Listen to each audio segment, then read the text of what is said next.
All I'm saying is, Drake, be careful because Papa's house.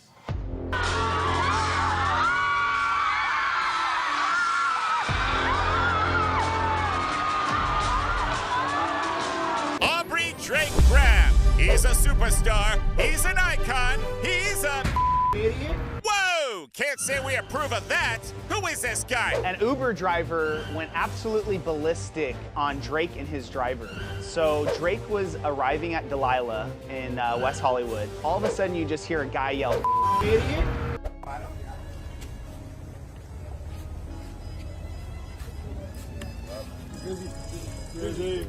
Hey Drake, you a lame, homie.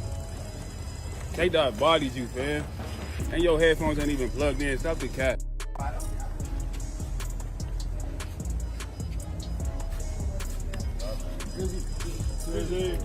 Hey Drake, you a lame, homie. They dog bodied you, fam. And your headphones ain't even plugged in. Stop. People are now calling Drake out on the streets after Kendrick Lamar has exposed his darkest secrets, one of which is him being caught on tape fondling and kissing an underage girl.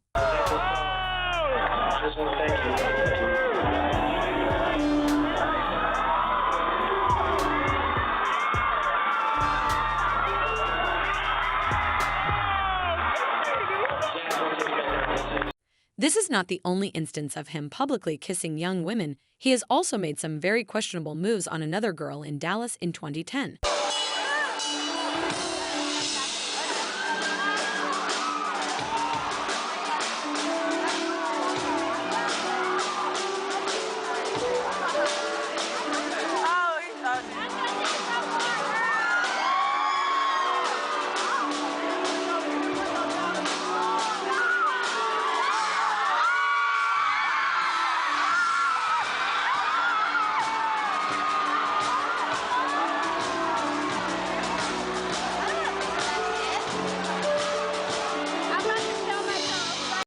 Footage like this resurfacing has also increased speculation and inquiries into his relationship with Millie Bobby Brown when she was underage. Watch for yourself. We text and we talk, and he says that I miss you so much, and I tell him I miss him, and I imagine him at home being like, no, shut up, you know, stop.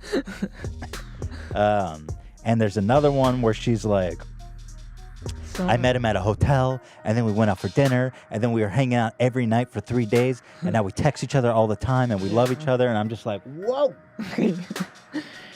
And he's giving her advice on, like, boys and dating. Yeah. And he's just got to be at home being like, God, no. All I'm saying is, Drake, be careful because Papa's house It's not safe. We don't need another... Welcome to Papa's house. Papa's house. Don't need another inmate. So here, let's watch some of these videos. This is the first video that came out of her talking about him. Let me throw this up. My adult. This is a little excerpt of the video for you. Crush. He's not my crush. Okay. Let me get this straight. He's like a brother. He's a brother. I met Drake in an Australian hotel. I was touring, and he was touring too. And honestly, his managers just came up to my dad and said, Drake loves the show, come to his show tonight. And I was like, oh my goodness. And my dad, honestly, he was on T-Mobile, he was on the phone to T-Mobile trying to get us Wi-Fi for Australia. He was like, I don't know who Drake is. And I was like, are you joking me? Drake? He wants to see me?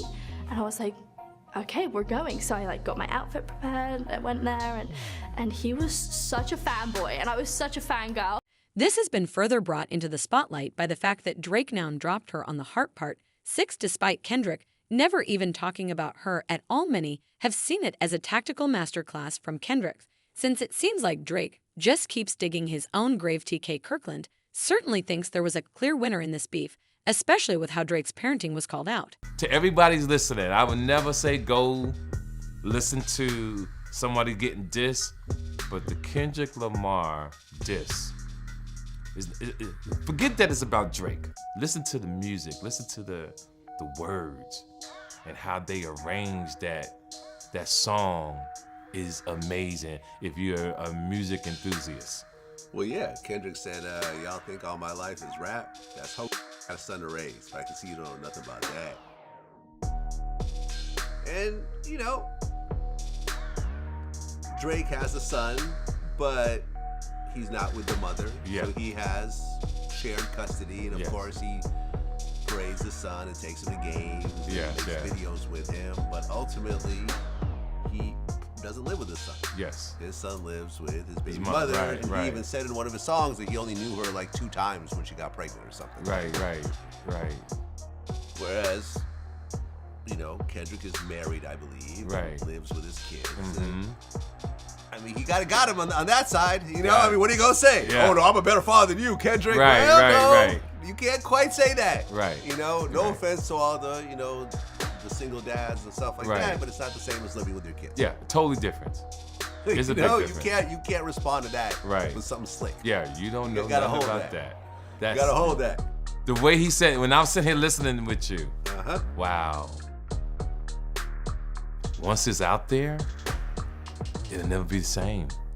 I don't know if you heard, but at one point, there was an old video that circulated where Drake is talking about this other Canadian rapper, I think Cardinal Official, that he was beefing with. Right. And when he was referring to him using the N-word, it was like the hard R. Okay. It was, you could tell he wasn't comfortable saying that word. Yes. And you know, you gotta, I mean, but then again, you gotta look at, Drake was raised with a Jewish mom. Yes. In a Jewish neighborhood in Toronto. Right. You know, he had bar mitzvahs. He sure did. You know, he had Friday night Sabbath. He was essentially raised as a white Jewish kid. And later on, I think he got more kind of comfortable with his black side and stuff like that. He also went on to talk about how Drake got Ja Rule. That I'm listening to you saying and thinking about what's going on, will it have the same effect of what 50 Cent did to Ja Rule? Well, and I was going to mention that. I think what 50 did to Ja Rule was kind of play with his head and make him think that what Ja Rule had been winning with, he suddenly needs to switch up. Because we didn't love Ja Rule for his like gangster songs. So true. We loved him for I'm always there when you call. Yes. I'm always on time. Like you know, songs like that. Yes. You know, like love songs. Girl songs. Right. Like people loved him for that. He went multi-platinum, not for Holla Holla. Right, sure did. For the songs of Ashanti, he went platinum with. Multi-platinum with. But suddenly 50 Cent starts getting his head to make him think, oh, I gotta do Clapback. You know, and a New York anthem. I gotta do this. Meanwhile, 50's doing 21 Questions. Basically doing what Ja Rule's winning with. That sure was. You know, and Ja Rule never got back in that flow of what made him hot. So true. Because after that, it was sort of like he kind of stopped putting out music. And now, if I was Ja Rule, I'd be like, I have to drop another girl anthem. Watch this. Watch me go triple platinum. So true.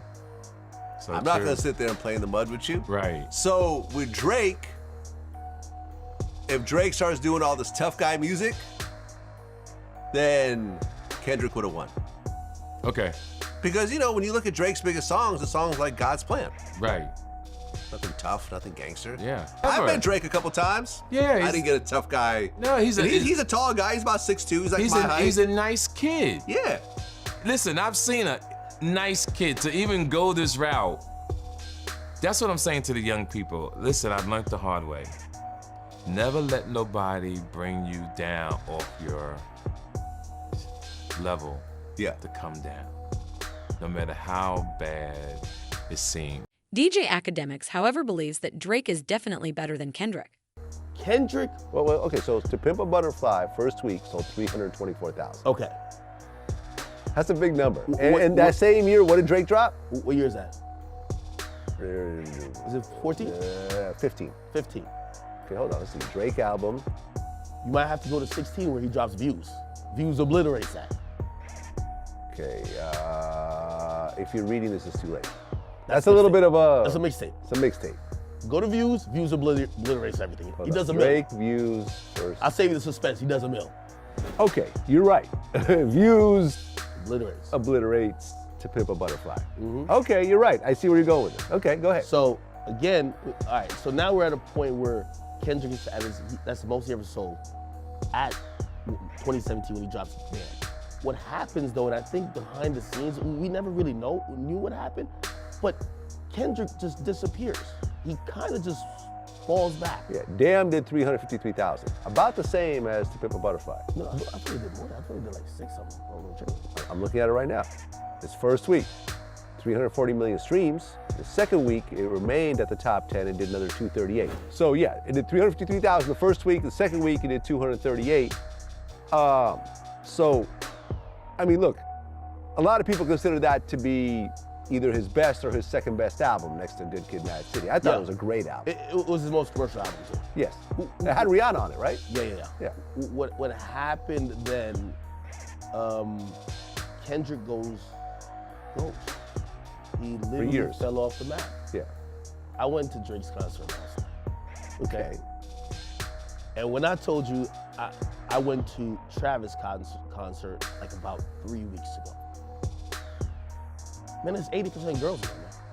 Like it's more girls at that than at like Nicki Minaj's concert. It's all women, bro. So I get you what you're thinking. No. But I'm coming from a male perspective. Yeah. I'm telling you, when you go there, it's like a huge, there's old, young, people in wheelchairs. Yo, Drake gave out 20,000 to a woman that had a sign that said, I just got diagnosed with dementia. No joke. Somebody's Instagram story. Go look. He has old, young, majority women. They're throwing bras, panties, anything at this guy. That's not Kendrick. I've been to Kendrick. Do you agree with that assessment? Because most of the internet doesn't. Dressed Kendrick on push-ups, and the fact that he additionally baited a response out of Kendrick with Tailor Made. A response, a diss, a track is clearly what Drake wanted.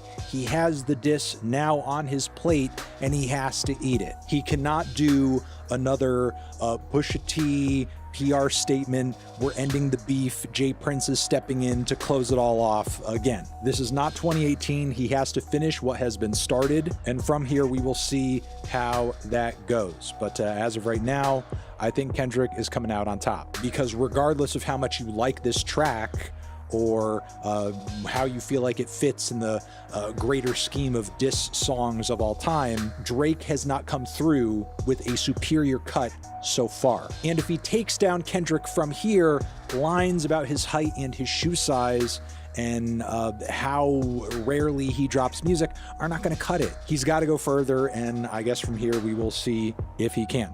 I feel Kendrick still he knows what the struggle is. You know, sometimes when you aren't in the struggle, you kind of get sidetracked to think that everything is just song and dance, and you know, the world is a motherfucking big motherfucking piece of gold and you can do whatever. In actuality, it's not. You get me? So I have to go with Kendrick on it.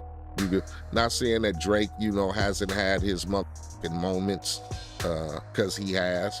The boy can really, when he want to get, you know, funny with you and hit home and get personal, he has. We've seen that without his career as far as his lyrical confrontations go. But, you know, you're stepping into a different realm. You got competition, put it like that. How would you compare this beef to your beef with DJ Quick? I don't think, I mean, as far as lyricism, as far as making records, man, they right there. I ain't gonna put it past the homie Kendrick, because like I said, he walked some of the same streets I walked. I don't know where Drake is from. You know, he's from Canada. I don't know the scene in Canada. I don't know how he grew up, if he grew up underprivileged, in the projects, starving, you know, having to sell dope and carry straps and claim a neighborhood, you feel me, because of the protection and the unity. I don't know his walk of life. Kendrick came from that. During their initial high-profile musical feud, Kendrick Lamar leveled several serious claims against Drake in his Triumph song. Not like Us, Lamar renews accusations of Drake's cultural identity and supposed inauthentic ties with other musicians for years. Drake has been accused of cozying up to rappers and mimicking their sound and style for personal gain before moving on to his next project rappers, such as Earl Sweatshirt, Rick Ross, and Pusha T, had discussed the alleged pattern, and claims that Drake is a culture vulture have circulated for at least a decade. The majority of the complaints revolve around the use of false accents, musical similarities, and covers appearances with emerging musicians, and unverified claims of stealing. When Drake launched his 2015 smash Hotline Bling on his beats, one radio show OO Sound, it was initially marketed as a Cha remix referencing to Virginia singer Dram's previous growing success. However, as time passed, Drake separated Hotline Bling from the song due to suspicions that he effectively copied it. Dram has been public about his position, writing in a post on X last fall, "Yeah, I feel I got jacked for my record, but I'm good." Drake informed The Fader in 2015 that Hotline Bling borrows Timmy Thomas VII's class, "Why Can't We Live Together?" He attributed the parallels between Hotline Bling and Cha to the musician's use of a similar rhythm, which is a sound or riff that serves as an anchor for Jamaican music. Imagine that in rap, or imagine that in R&B. Drake said, "Sometimes I'll pick a beat that's a bit like sunnier, I guess, is the word you used, than usual, and I just try my hand at it. And that's kind of what Hotline Bling was, and I loved it. It's cool. I've been excited by that sort of creative process." Gabe Niles, who produced Cha, has stated that the song does not sample Thomas's track. Drake has faced similar difficulties throughout his career, and Lamar's allegations are only the latest in a long line of claims that Drake's industry tactics are exploitative. However, Drake supporters argue that the issue is not one of exploiting black cultures and artists, but rather of race. Social media responses regarding Lamar's lyrics rapidly turned into discussions about racism in hip-hop and the rap industry. Drake's supporters have long argued that his mixed status, he is both black and white, combined with his Canadian citizenship, harms his stature in the business. Amara Pope investigated Drake's ethnic and racial identities and branding, as well as her 2023 PhD dissertation, Canadians Redefining R&B. She claimed Drake's position in the industry is influenced by both his color and nationality. "I think that people have questions about Drake's authenticity when it comes to his blackness, based on not necessarily what Graham has done," Pope said, referring to his real name, Aubrey Graham, "but the dominant belief that Canadians are exclusively white, and that Canadian music, exclusively folk or country, and R&B and hip-hop, is exclusively created for Black Americans." Pope said that Drake's music reflects his multiracial Canadian and Jewish heritage. Drake, for a long time, has talked about not being black enough to be in hip-hop music, stated Pope. Do you think Drake has a point? Let us know in the comments. Thanks for watching.